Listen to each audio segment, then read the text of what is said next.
Hello everybody and welcome back to Talk of the White Lotus, a mini-series from Talk of the Townsends where we talk about the latest series of the White Lotus. I'm Benedict Townsend. And I'm Hannah Townsend. At the top of this episode, we were nearly in danger of something happening, but thank God it was just a dream sequence and we went back to the regular schedule of nothing really happening. Yeah, I was so excited at the start. I was like, he shot himself, the pool of blood. I think the acting was fantastic from the mum and the daughter. And then for it to be a dream, I was like, you did say midway through, you said this is a dream. Yeah, they were doing the thing. You can always tell it's a dream sequence because the music is like starts ramping up and you can tell it's going to ramp straight into like the eyes opening. Yeah. And also because I was like, I guess it's too exciting for him to just be gone that quickly. He's too famous. I felt that excitement that has been building for the past 5 episodes. And then when it was a dream, I was like, oh. Yeah. I wanted it to be real. I wanted it to be real. It would have been crazy if it was real, especially a big actor like that and he's just like dead off screen. Yeah, you said he's too big an actor for that to happen. Yeah, but instead he put the gun in a drawer. And you were like, interesting drawer choice. If I was choosing a drawer to hide that gun in, I would have gone bottom left. Where would you have gone? Bottom left.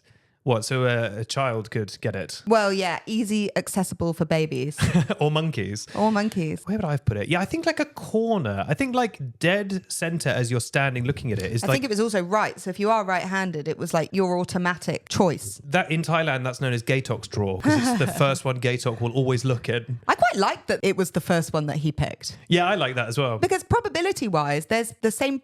Is there that... Wait, I don't understand how probabilities work. Neither do I. I think what people are struggling with in this season of White Lotus is we can almost guess what's going to happen in the next episode in a way that we haven't been able to do in previous seasons. Yeah. I saw a lot of conversation online that Kate was going to be the one to see Valentin leaving the apartment. Yeah, and that literally happened. And it happened exactly like that. But what was interesting was the way that Kate told her other friend what she'd seen. There wasn't a sense of drama or kind of a big reveal or, you know, because this has so many sides, right? She's cheated on her husband. She's also snaked over the other friend. So why did she deliver it so matter of fact? What was that about? I know, and she seemed quite surprised when the friend was obviously annoyed. Yes. Kate was like, oh, I didn't think you'd have a reaction, which is weird because Kate's also like, as we've learned, like a kind of Republican Christian traditional person. You think she'd be the one who was most horrified of all of like the affair, and it was weird. And it didn't feel like she was being bitchy in terms of like throwing a spanner in the works. It felt like she just was just letting her know matter of factly. It was strange. There was a few things like that in this episode where things were paid off, but then actually resolved kind of quicker and easier than I expected. It's like Gatok with the gun. It's like, oh, he just got the gun back and it was fine. Oh, the friends found out she slept with Valentin, but it wasn't a huge deal. No. Like there's a bit of animosity between them, but it wasn't the big blowout I think all of us were expecting. There was a few things that kind of like fizzled out almost this episode. I don't know that I envisioned it being a screaming match between the women, but if that happened to me, I would be asking questions. I'd be like, what's happening with your husband? Are things bad? Like, why did you do this, basically? I thought it would drive more of a wedge. I mean, maybe it will moving forward, but in the immediate aftermath, they were still hanging out. And she was even like, should we go to the fighting thing? Like, she seemed over it. And it's like, oh, okay, I guess that's not a drama. Yeah, Kate said, I thought you were going to laugh about it, which, I don't know, it's quite a serious situation in lots of ways.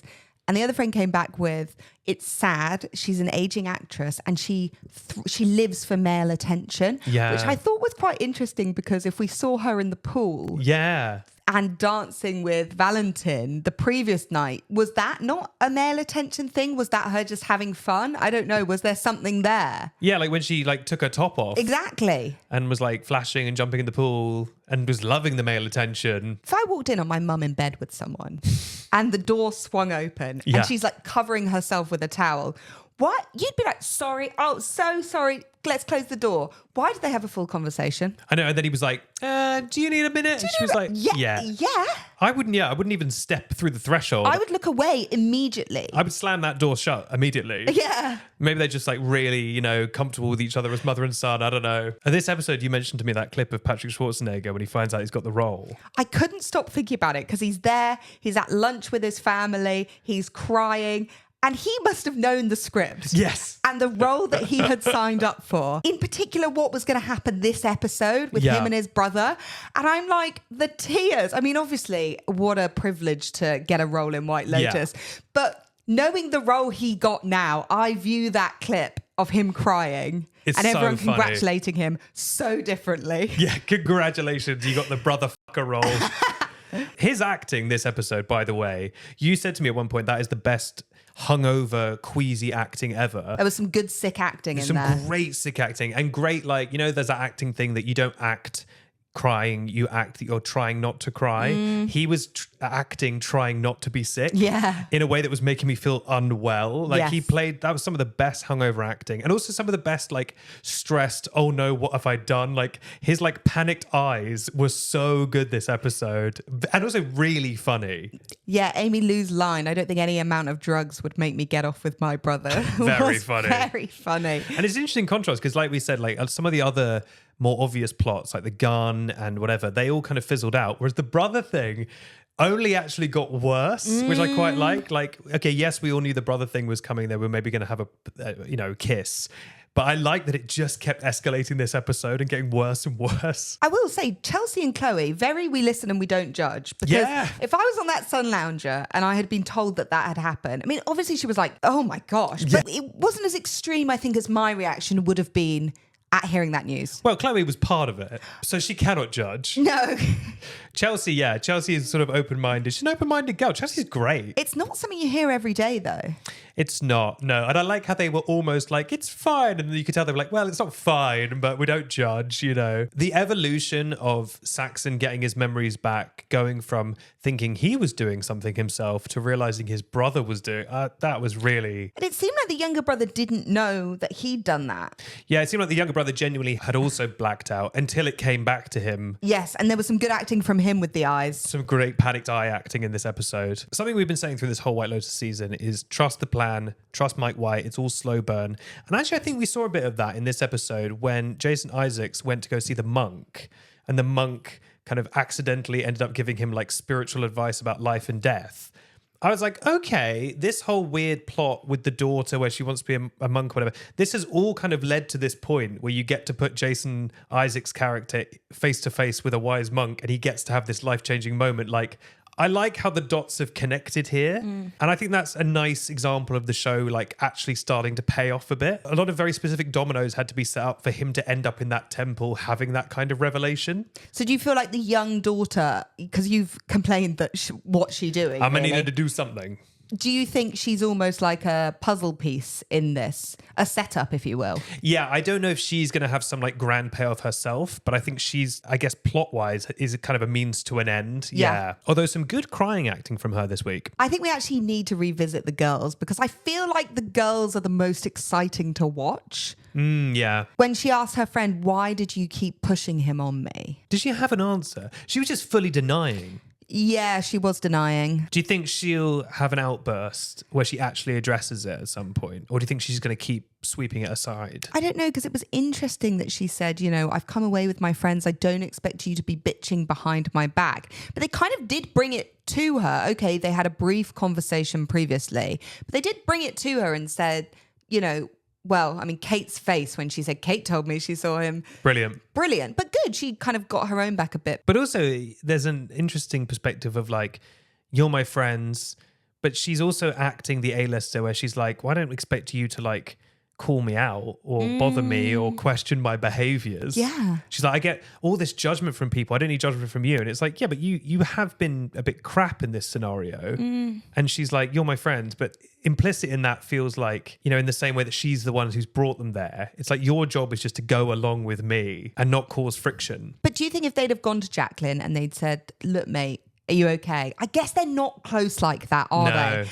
We've seen that time and time again. It's a superficial level of friendship, which actually was reflected in the way that it was brought to her. Because, you know, if this is someone that you deeply love, who's got this life that seemed happy, you'd say, you know, are you all right? Was it just a drunken mistake? Like, are things back home? Is something happening? Like, just to kind of all be giggling. One of the friends said, you know, oh, you make me laugh. What are you like? And it's like, no, like, is she going through something? Like, this isn't like normal behavior. It's interesting that they can't have a frank conversation.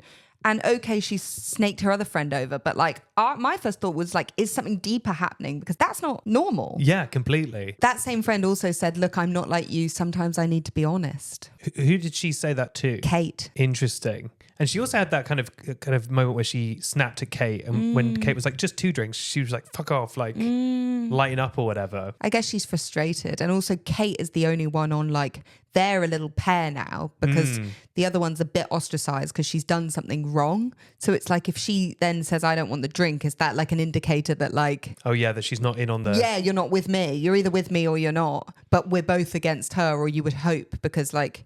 what she did hurt me. Why would you push me on a man and then sleep with him yourself? Do you think they're going to go to the fight? I don't know. What is the fight? I think it's kind of like kickboxing. But who's fighting? Valentin, I think, or his mate, or both. It would seem like a cool place to set an episode of TV, so I'd probably expect them to go. I would have thought they'd be going to that fight. It's also a thing from Thailand, I believe, so it would seem fitting to put it in an episode. What's going on with Lachlan going to the monastery with his sister? I don't know. Because I think the second he was like, I'll stay with you, me and you were both like, oh God, he's got one, now he wants the other. But maybe it's not like that. A stamp card at a coffee shop. Exactly. And then next sibling free. They have the weirdest relationship. I think they actually have a weirder relationship than the brothers. Yes. Because I don't know if it's just like a failure of chemistry between the actors or it's a deliberate scripting thing or whatever. But like I'm like, oh yeah, they're siblings. Like they act like they don't know each other. There's definitely a distance and an unfamiliarity between the two that like, you know, this wouldn't be their first family holiday. This, you know, they've grown up together. Why don't these two people have any sort of like comfort between each other? Yeah, like siblings can like, you know, be arsey with each other and even, you know, be distant when they're teens or whatever. But there's like a real familiarity there. They don't even seem like friends. They seem like distant acquaintances. It's strange. It's like a cousin you might see once a year. Yeah. At some sort of family gathering that you just say hi to. It's like, is everything all right in your life? It was interesting. He stuck up for her though, and he said he thought moving to Thailand was a cool, good idea. So do you think they're setting up a stamp card? No, I don't think they are. I don't think he'll be getting his next sibling free. I think he's a one and done when it comes to the sibs. Especially not in a temple. No, that would be gross. You would hope not, but something's going on. Is he going to confide in her and say what happened? Oh, maybe that's it. Maybe is that what we're setting up? Yeah, maybe he's going to tell her. We're like, the only thing it can't be is the worst possible scenario of this. It's like any other reason, it's got to be that. You know who's not in this show very much? Famous singer, actor Lisa. We've said this, but like Lisa's busy. Lisa is so famous. Yeah. She is so insanely famous. Like I think, you know, a lot of them lived in Thailand for 8 months. Lisa wasn't living in Thailand for 8 months. Yeah. Or maybe she was, I don't know. Well, I think she is Thai, but she probably was around the world constantly. You know, she's got a huge life outside of the show. Not saying the others don't, but it's on a different scale. Oh, yeah. 100%. So I don't think she would have been there for the whole time, as in on location shooting. Agreed. I think maybe she'll have a lot to do in like the last... My prediction would be she has a lot to do in the last few episodes, because otherwise I don't think she would have taken the role. But she is in every episode. It's just she's not front and center. But she always just says, hello, Gaytok, goodbye, Gaytok. That's just like her whole thing is greeting him, saying hello and then saying goodbye. And kind of not moving the plot along at all. No. In terms of just that high and by isn't really doing anything for us. But that's why that theory that most people have that she was somehow involved in that robbery or whatever. Also, Rick, is he going to kill that guy? And do we care? I don't think he will. I don't think he will. I think he'll have some sort of spiritual revelation. I think they'll do a scene, you know, they do that kind of slow motion spacey thing where it's like slightly blurred. I think he'll be staring at the guy, and then that woman that he was doing therapy with, it will cut back to flashbacks of her going, let go of yourself or whatever. Do you think we're going to know the person? I think we've seen him in photos and he just seems to be an old man. Oh, fine. I don't think it's going to be like Tom Hanks. Some big revelation that it's someone that we were like, okay, maybe not. But we said we enjoyed Sam Rockwell's director costume. Yeah, we thought that was strong. It's funny how a baseball cap is like a strong director thing. I guess that's from Steven Spielberg. The last thing, Greg inviting everyone up to his villa for presumably some kind of murder party. For Belinda, at Belinda. Did she say that she was going to go? I don't know, because it's like, what? He was like, we need to talk. And she was like, yeah. And then he was like, the last house on the hill, come anytime. But you know that it's never let someone take you to a second location, right? Exactly. So why would you go to his house? You know he's dangerous. Unless she's going to, for the plot, do it for the plot, she's going to be like, I felt like I needed to get answers for my friend. But it's like, she wasn't your friend. She ditched you high and dry and left you with your I was going to say media plan, your marketing plan. So Also, when I think his name is Poor Choi, the guy she slept with, when he was like, maybe we could open your spa together, I was like, oh no, this is so doomed. Not again. Not again. But also, I'm like, this man's dying. Something that is too sweet for this show to permit. that spa is not. No. It's never coming out. So it looks like next week we're maybe queuing up for a big Showdown episode at Greg's. They're going to get sausage rolls and there's going to be murder. It's going to be great. What did you think of this episode? Did you like it? Yeah. It was fine. It was fine, yeah. It was absolutely fine. There were parts which were semi-exciting. Like, I really got excited when I thought that guy had died at the beginning. And Me so too. I almost felt like them putting that in was a little bit of a letdown when it wasn't true, because we've been building. And for it to just be a dream, I was like, that's a shame. Yeah, fair. I enjoyed it, but then at the same time when it ended, I was like, oh, kind of wished something more had happened. But the series continues. Thank you so much for listening. We'll be back with Talk of the Apprentice on Thursday. I'm Benedict Townsend. And I'm Hannah Townsend. Goodbye. Bye.